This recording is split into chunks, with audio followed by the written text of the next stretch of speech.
Today I have the honor of introducing LaRita Archibald to you.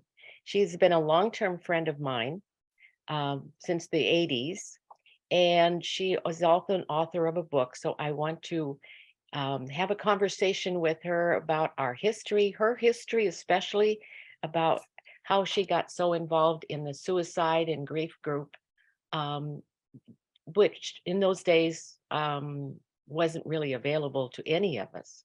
So each of us lost our sons at about the same year. So we became friends. And so with that, I want to ask LaRita lives in Colorado. We might say that. She lives in Colorado. And I visited her home several times, and it's been a delight to have had a long decades of friendship with such a great lady. So LaRita, tell us a little bit about your son Kent and who he was and any kind of special memories that you have about him. Well, Kent was my second oldest son. He probably, I really believe that he sort of is a profile, if there is such a thing, of a young man who ends his life. Kent was a gentleman, very,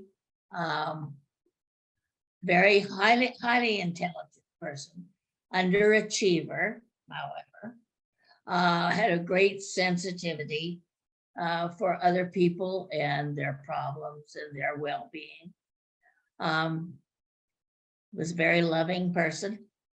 He was also very frustrated because he didn't know what he was going to do with his life. So how old was Kent when he died? He was 7 days, 8 days past his 24th birthday. 24th birthday. And that was what year? 1978. August 1978. A long time ago. It is a long time ago. Yeah. And my son died in 1977. And it's something that has changed both of our lives in ways that we never could have imagined. It's just been an unusual thing. And if we hadn't both experienced a suicide death, we would of a child or of a friend or relative, we would never have met. We would never have met. That's the amazing thing, is we over the years have met so many wonderful people. And getting back to Kent, his profile is very much like my son too. And I find that when we talk to people, that is so common, that they're very kind people. They're very thoughtful people. They're artistic, they're smart, and yet they're struggling with probably depression. We don't always realize that at the time, in the beginning or before their death. Right. And that's what makes it so tragic. If we only had maybe known more, maybe they'd still be here with us, but we don't know that anymore. So tell us a little bit about how this affected you and your family. I beg your pardon? Tell us about how this suicide death of your son affected you and your family. I don't know if I could even put it into words. It was a terrible, terrible shock, of course. We all knew that he was struggling. We didn't know that he was struggling with depression. I mean, 40 years ago, we didn't talk about depression. I didn't know, who in my family had any reason to be depressed? And so when he ended his life, family members, some of them were shocked, but not too surprised. We were devastated, absolutely devastated. Not as much by the death but by the cause of the death, the fact of suicide. Yeah, the suicide does complicate a death. It has its unique complications, but that's also true of other types of deaths too. But I have found, and you have found that the trauma of it is what is really long lasting and difficult to deal with. It So- was. And having lost two children, there is a great deal of difference between death by suicide and death by other causes. Well, and now as of last year, LaRita and I have the same situation. I also lost a second child through illness. And so we've been able to, unfortunately, have experienced such different types of death. And after, it's so different with suicide. It is so traumatizing, the violence of it all and the circumstances are just so long lasting for many of us. So how's your family doing now? Do you still talk My about family is wonderful. They're doing very well. We've worked very hard to stay close. We talked about suicide, about Kent, about his death. Or some families don't speak of it at all. Suicide has become part of our life. So in the days that after Kent died, did you seek out any professional help, or was professional help even available? Or Professional help was not available, and that I sought was so inadequate. They were such bumblers. The clergy that I asked about my concern for his soul told me the best thing I could do was just to forget about it and move on with my life. And that seemed to be kind of the gist of professional thought at that time.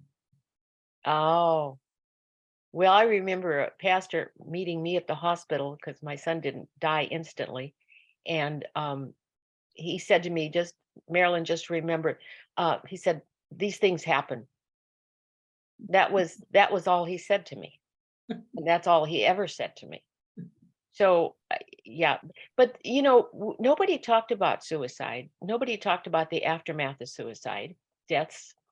And so consequently, the professional community and the people that you might go to, clergy or friends or something, none of us, they didn't know anything about it either, and neither did we.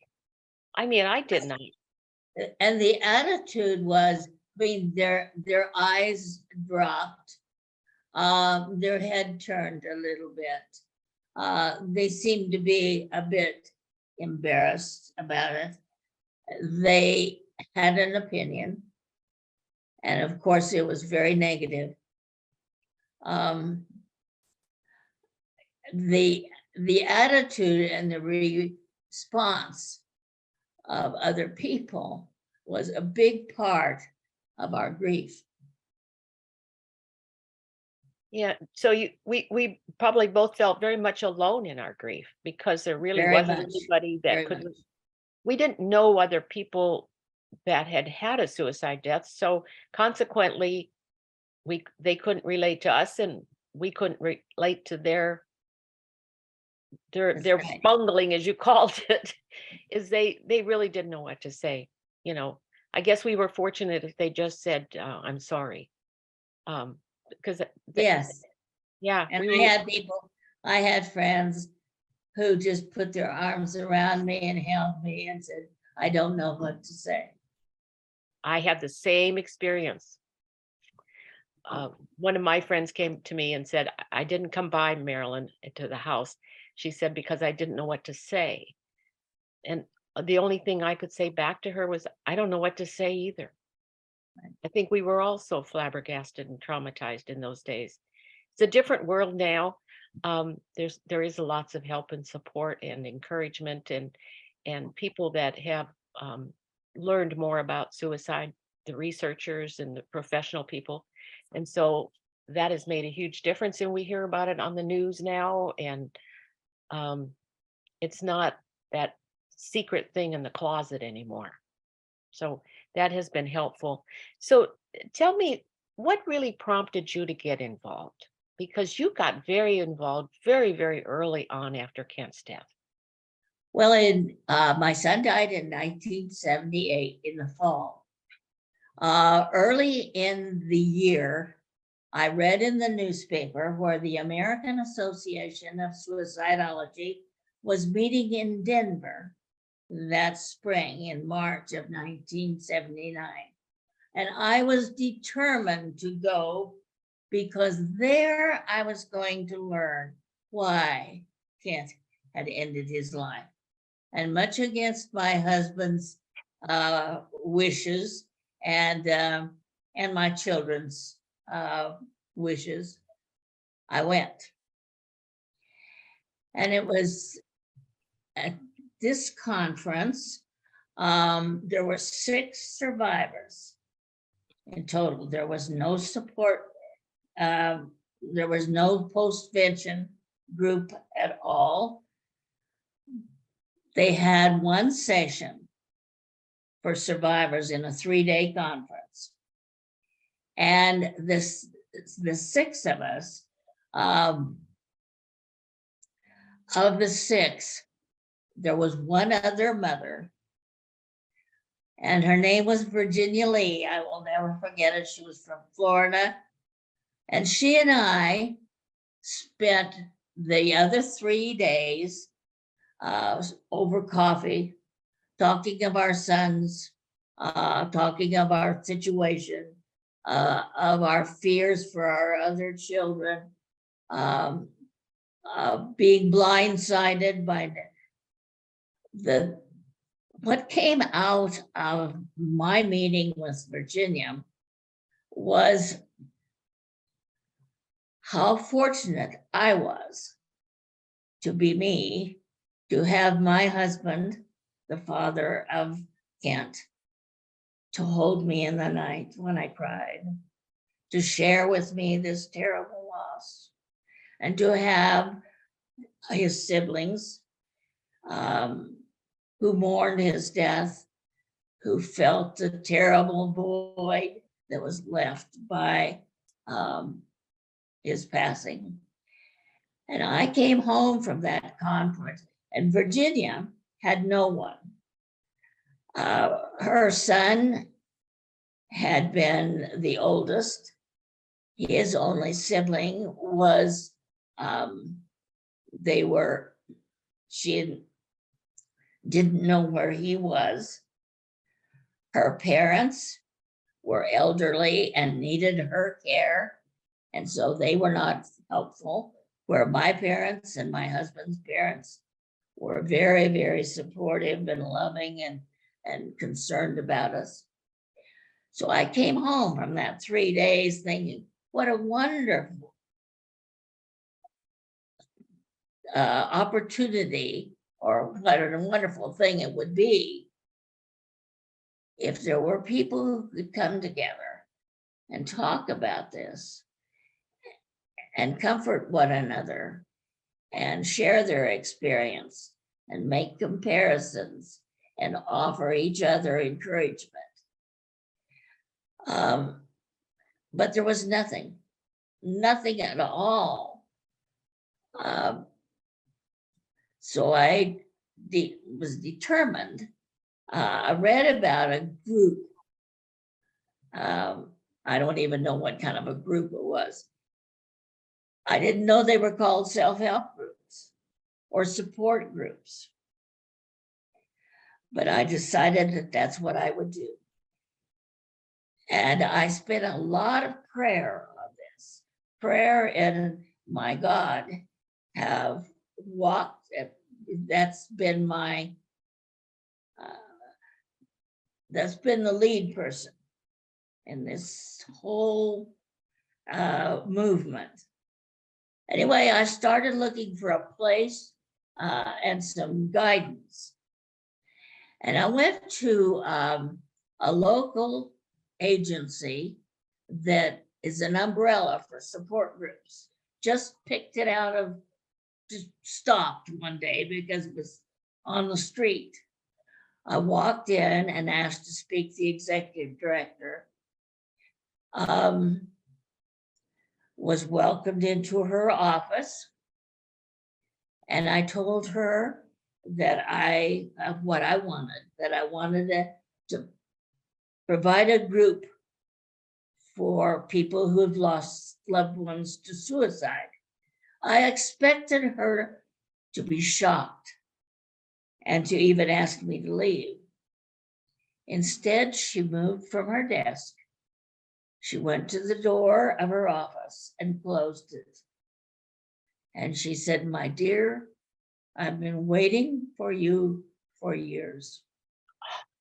When I was 17 years old, my father ended his life, and I have been alone all of this time.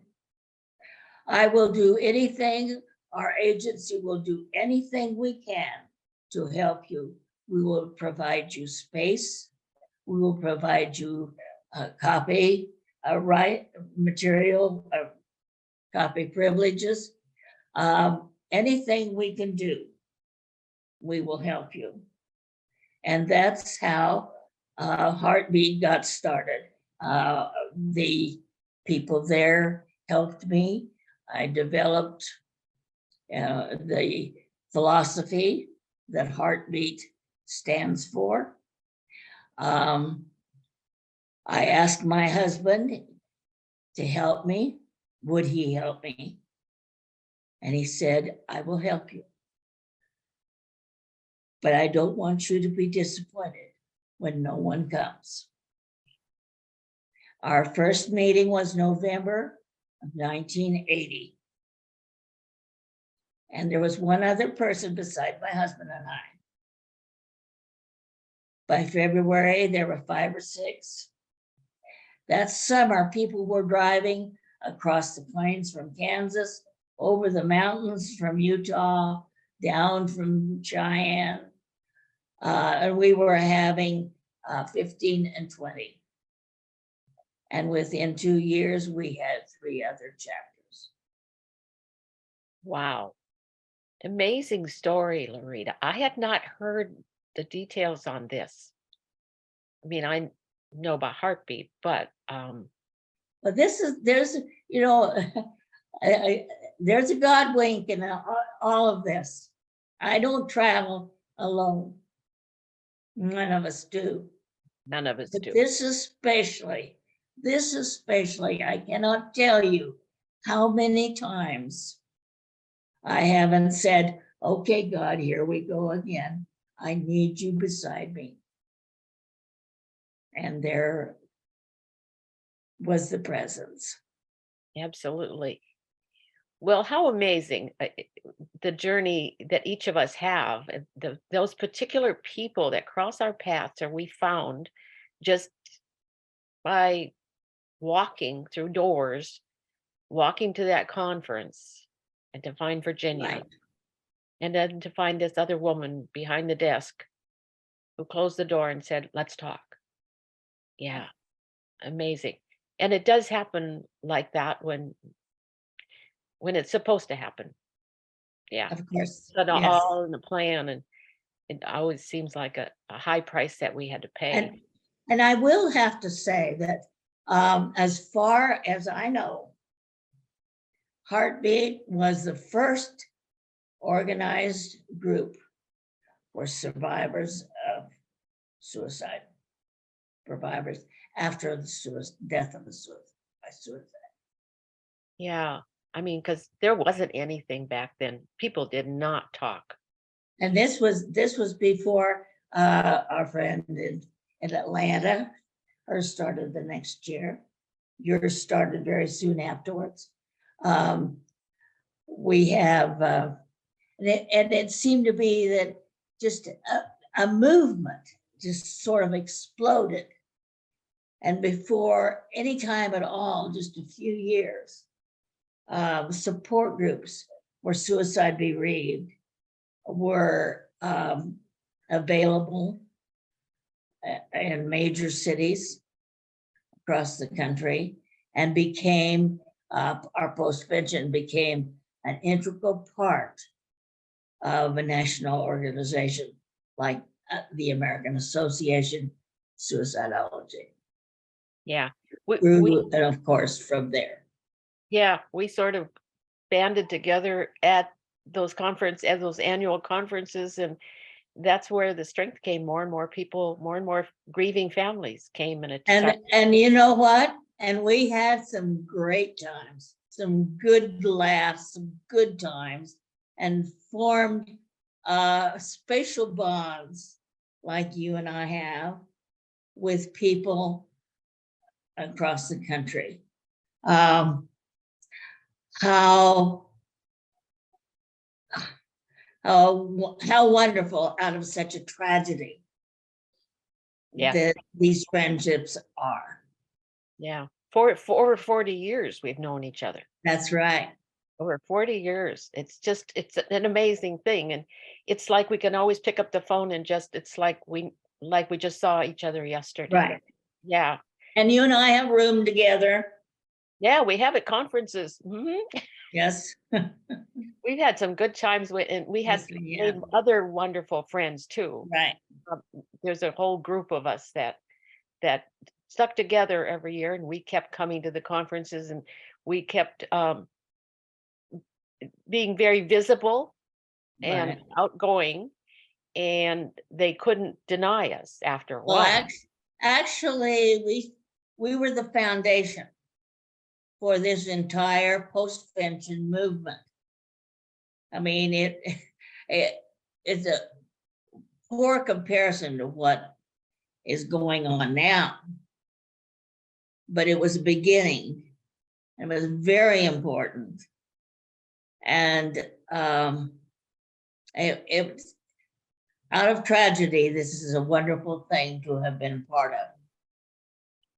Well, it's not uncommon, the passionate moms, because I think pretty much we were all moms, and you just don't underestimate the power and the passion of moms.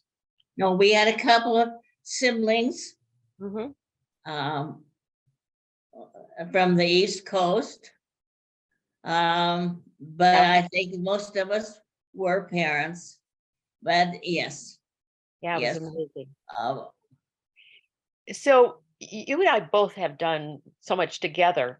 Tell a little bit about some of the other activities and things that have happened to you. I know some of them, but I'd like for you to share some of the other things that you got involved in that had great meaning and were so groundbreaking. Actually, it was very groundbreaking activities that we got involved in. So share a little bit about what those were. Can you kind of think about that? Well, you'll have to give me a bigger hint than that. SPAN was one of them. Oh, yes. Some of the other, yes. The American Foundation for Suicide Prevention. Actually, I think it was the Lieutenant Governor of New York that called me and was asking me about Heartbeat and wanted to get something going on the East Coast. And the American Foundation for Suicide Prevention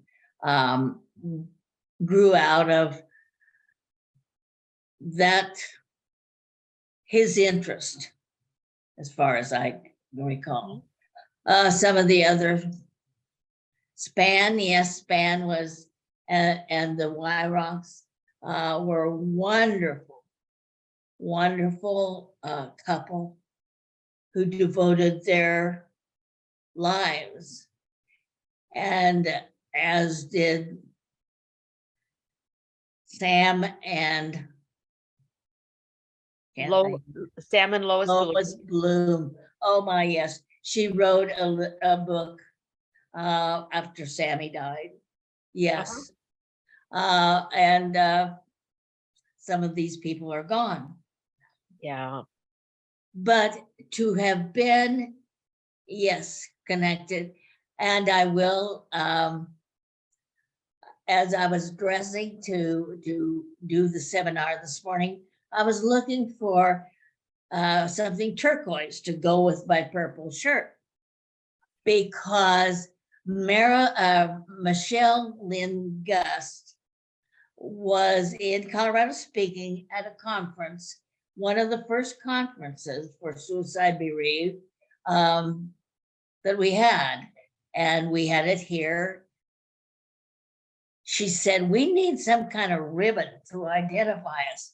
So she and I went to the craft store after the conference that night, bought safety pins and lots of turquoise and purple ribbon, because she lived in Albuquerque.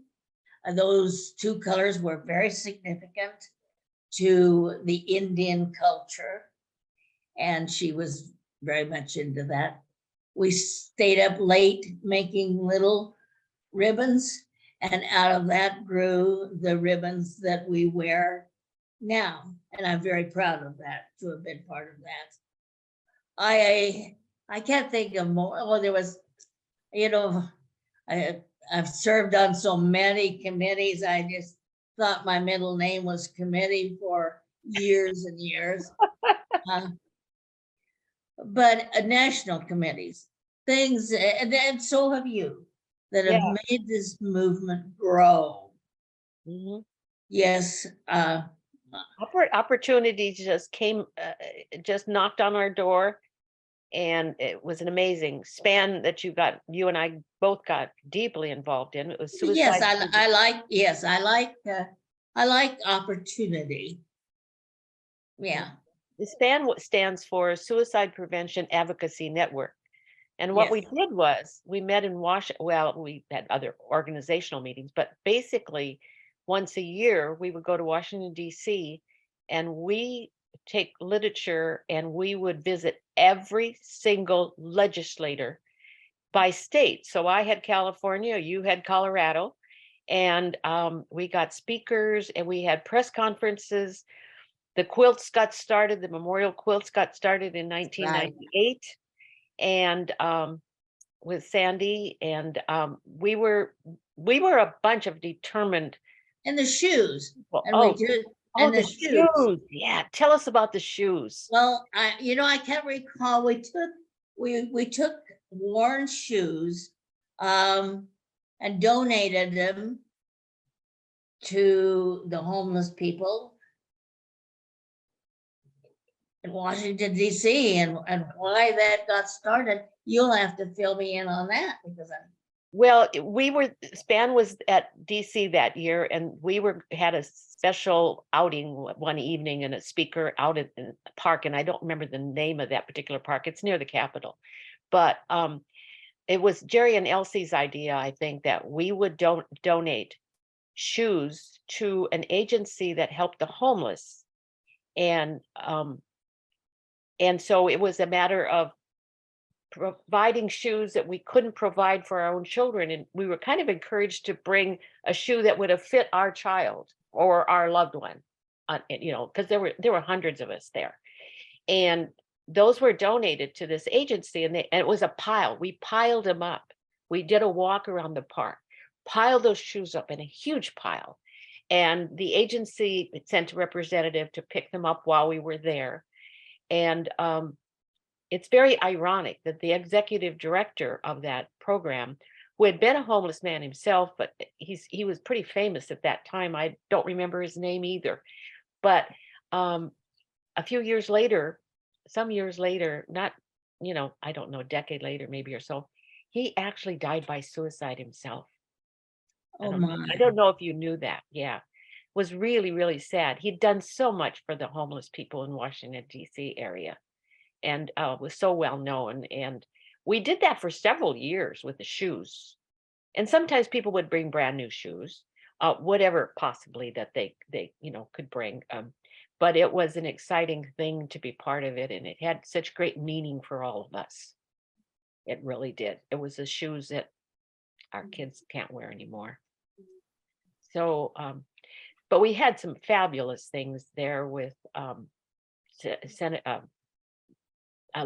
John Lewis backed us up the very first time we went, which was really amazing to have John Lewis there. He was such a compassionate, sensitive, caring man. And he appreciated what we were doing and was there to encourage us. And that first year, and I think he was the only congressperson that was there to acknowledge us really well. So, but it was an interesting time. We did that for, I don't know, I maybe 10 years or so. Well, in later years, in the late mid 1980s, I personally was contacted by another mother who had moved here from California because I had expressed concern because we had no suicide prevention agency, nothing specific to address suicide, to educate the public. And I had expressed that to the press. She contacted me, and with the help of a third person, a counselor who was with the military, we formed a local suicide prevention agency, the Suicide Prevention Partnership of the Pikes Peak region. And from that, I was one of a team of 3 that was engaged by the government to go to Germany to help develop crisis response teams among the military there on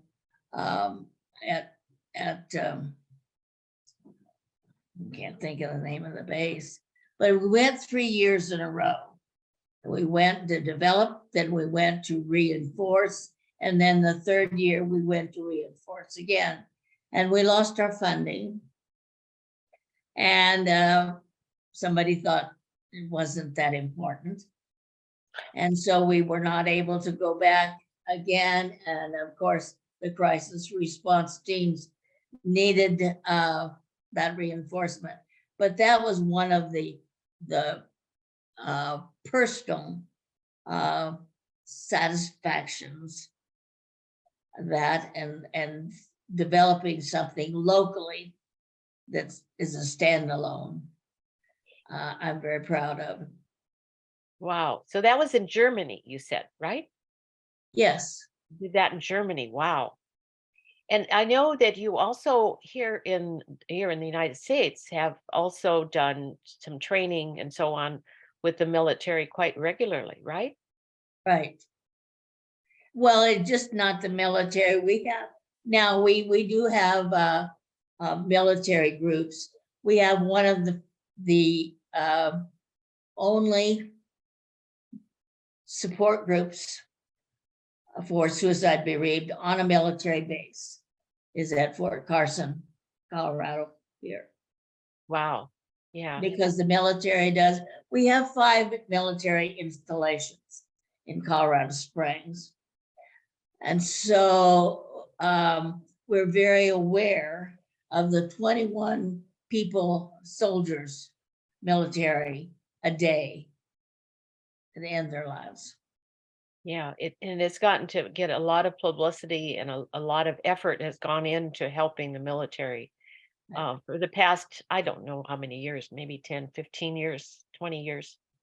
I know I mentioned to I have a grandson in the reserves, and I asked him if he got any training or education or any kind of help about the whole issue of suicide. And he says, oh yes, Grandma, he says, we do that, we get that regularly in the reserves here in California.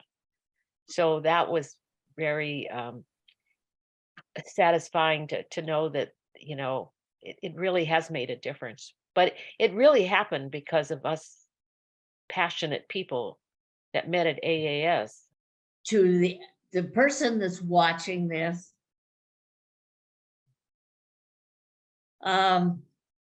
life, suicide does not end your life. It ends the life of someone you loved. And that's tragic. Tragic. The most painful experience I think that a human can endure. But not only do we endure it, we live beyond it. And we grow strong again. And I think people that see these films that you make need to be reminded again and again and again. I'm going to have you repeat that on film, on recording. I Oh, I don't recorded know it. that I can. It's recorded, Marilyn. So go ahead. Go ahead. Oh, I'm sorry, then I shouldn't have interrupted. That's okay. That's all right. I just, you know, you and I could talk for hours and hours and hours about all the things and the fun things and the sad things. Oh, we've seen so much sadness, so much pain. But we've also seen growth. We've seen people who are just absolutely shattered grasp something that they could use as a seed to grow strong again. And that's what we need to leave people. That this is not the end of your life. It's the end of a part of your life. A terribly tragic, painful part. But life will be good again. And you'll be happy. And you'll laugh. And you'll meet somebody like Marilyn. And you'll have good times.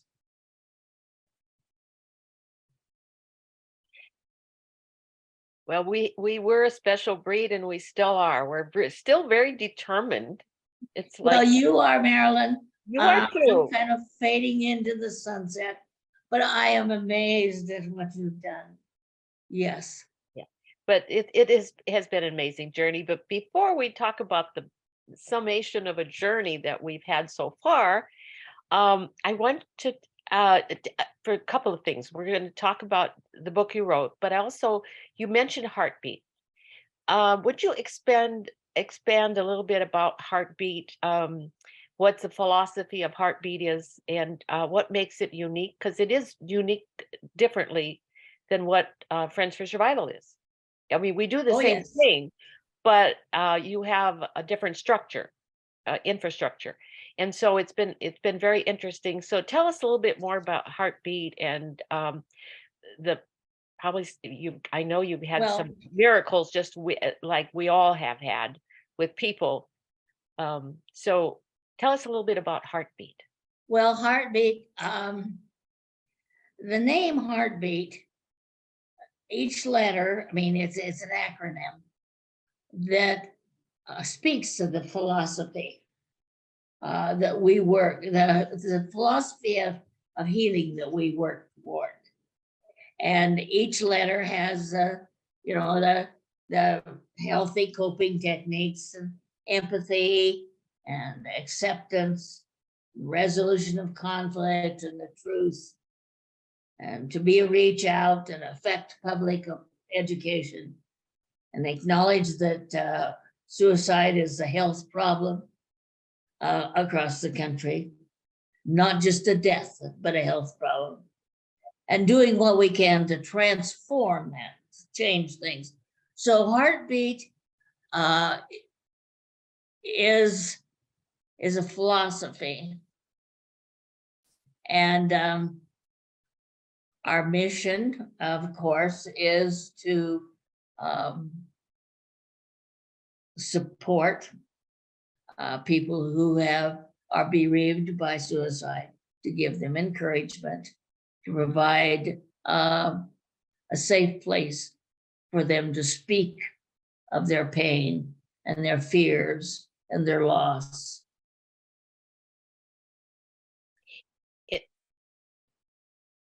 And I think Heartbeat is across several states, right? Have you got? Yes, we have had, and in many cases, however, we had at one time 42 chapters of Heartbeat. Because our structure is very, very simple, because that's kind of the way I am. I didn't know how to set up a really strong infrastructure. So it is across several states. Many of our chapters have changed their name from Heartbeat to at the request of their sponsor, usually, to something else. So there are many who have started from using Heartbeat's basic format, but are under other names. And as a committee member, there were 3 of us in the American Association of Suicidology that set up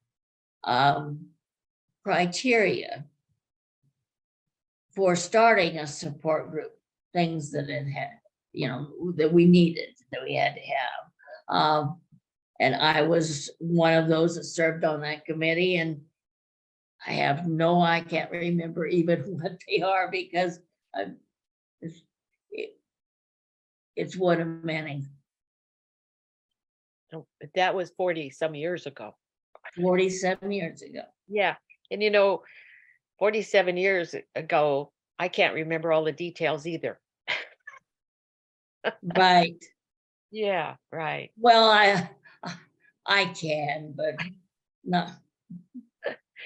So so Heartbeat is spread out all over, and it's an amazing organization. Each of those chapters have, some of the chapters at least have had monthly newsletters, and I used to get them from time to time. A lot of people have gone more to the online newsletters, but Right. that was part of it. And they had each chapter had great teams and working very hard. And I know from a remark you made one time to me is, like, sometimes it was one person in a very rural area that just took phone calls. Whatever worked for your community, Right. what you did. You set things up that even if it was one person in a rural community, they could be available by phone. Correct. And Yeah. we did have several very rural groups where there was nothing. The county in which the organization was formed had nothing to offer as far as mental health agencies even. And of course, that's changing, and it's suicide. I hate to say this, but suicide bereavement has become the thing to address now. It has grown to the point in this area of our community, all of a sudden, it seems that money is available, people are available, training is available, speakers are available to address suicide bereavement. And to say that it's a popular subject sounds really disrespectful, but that's the truth. Mhm. Well, in the literature, it's now called complicated grief. so it covers quite a range, but right. it is, at But least, in my, yeah, that's it. but at least people are now hearing the word suicide on the news. It isn't, that word, terrible word that nobody would say. That's right. Yeah, yeah. So it's changed a lot. And through all of that, when you kind of got a little bit more retired, a little bit from what you were doing, only a little bit, you wrote a book. I did write a book. I remember the years that we would say, LaRita, you write a book. You're so good with words and you have such great insights that a book. And it finally happened. And I love your book. I just think it is one of the best books, and it is a classic because it is so comprehensive that people can relate to it. So tell us a little bit about your book. It's called Finding Peace Without All the Pieces After a Loved One's Suicide, and which is just a wonderful title for a book, because that's how we all feel, Right. that there's just parts of this that we don't have, we don't understand, because our loved ones took a lot of that information with them. Well, part of my book was postponed because of procrastination. Part of it was time. Part of it was because I wasn't ready. I started on this journey to find answers. Why did this happen? And then after it did happen, after it happened, I needed some experience with the healing process. And it took me 35 years of experience to come to the point where I felt that I had met enough people, I had shared enough pain, I had offered enough words of comfort, I had watched what other people found helpful, that I could put it together and it would be an instrument, a tool for other suicide bereaved. And that's Finding Peace Without All the Pieces is somewhat a little bit about my story, because of course we all have stories. But that's just the point. We all have stories. Every one of us, our pain is a bit different. Our questions are new. And this book includes stories about a murder-suicide, about sibling suicides, about every relationship. And there, not every, because there's just, a million of relationships. But it is, the bottom line is that this is not the end of your life. It's a part of your life, a terribly painful part of your life. And that you will live beyond it. And you will laugh again, and you'll have fun. And I want people to know that you will also find peace. That you'll no longer feel guilty if you did. That you will be, you feel safe for your loved one. Yeah. And that's so important for all of us, is that to finally get some peace in it. Well, And we we regain some sense of wholeness. I mean, suicide shatters your life and your feelings and your families and your emotions and your future and everything. And this is to bring it all back together again. We do gain a sense of wholeness again. Our life becomes satisfying and wholesome. Yes, and it has been in many ways an opportunity for a different kind Yeah, out of tragedy, Yeah. out of something so terrible. And I don't know about you, but I was with my son before he was taken from my home where he died. And for a long time, that was the first thing I saw every morning. It was the last thing I saw at night. Was kneeling beside him, waiting for the ambulance, and telling him how much he had been loved. I wanted him to leave this world because I knew he would die. I wanted him to leave this world knowing he was loved, because I felt perhaps during his life, he felt that he wasn't loved. And that was not true, but maybe he felt that.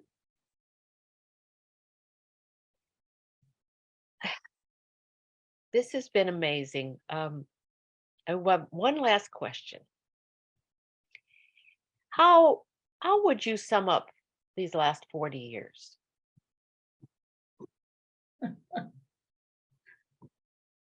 Well, they went really fast. Very fast. I would say rich.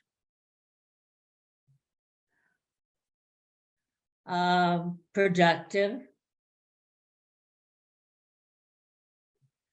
At times excruciatingly painful. I will never, and hope never, to experience anything close to the pain of my son's death.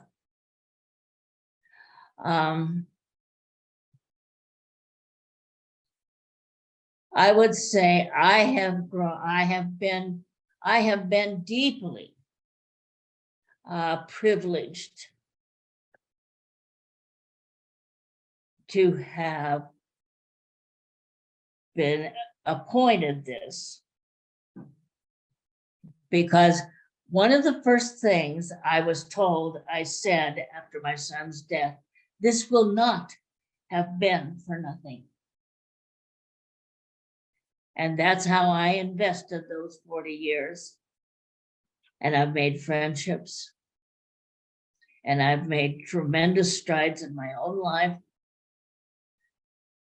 And hopefully I've helped other people. And that's what we're put here for. Thank you so much, LaRita Archibald. It has been a delight to have you share with us today. Amazing. I just, you're a very precious friend to me. Thank you, Marilyn, and you to me. And thank you so much for having me. Well, you've inspired me over the years when I was first getting started or thinking I should do something. I didn't know what it was. But you remembered that I called you. That was your first contact with me. I don't remember that at all. I just know I was trying to, what am I supposed to do? What am I supposed to do? And here we are, 40 some years later, Right. Having this great friendship and relationship that is a very special thing, and have had in also, it has been an honor. It has been an honor to have you here, but it has also been an honor to know that we have shared this journey together of helping other people, providing them with the help maybe we wish we would have had. We found it through friends and family and each other, and all of the people we have touched have been an integral part of our own growth. And it's been an amazing, amazing journey that we could never have predicted or never planned for. We did not plan And, this. It just and I happened. need to, And Larita's got her book in front of her right now, and we I also do, you want to hold it up a little bit, Larita? I do. There it is. There it is. We also will have it on our recording webinar here that we're doing tonight, and it'll be information about author, publisher, and so on and so forth, so that you can order this. I think you can get it on Amazon, right? Amazon, yes. Is one of the ways to get it. You can also contact Friends for Survival regarding her book. We Right. gladly, Barnes and Noble, every, yeah, bookstore has it. Yeah, thank you. and very much so, Friends for Survival promotes your book, and we have many, many of our families that say it's one of the best things I ever read. So we know it really works, and it has been a delight to have you here today. Thank you, Marilyn. And thank you so much. Take good care of yourself, and I'm I going to look will. forward to seeing you more often. Okay? Okay. Bye. Thank you so much, LaRita.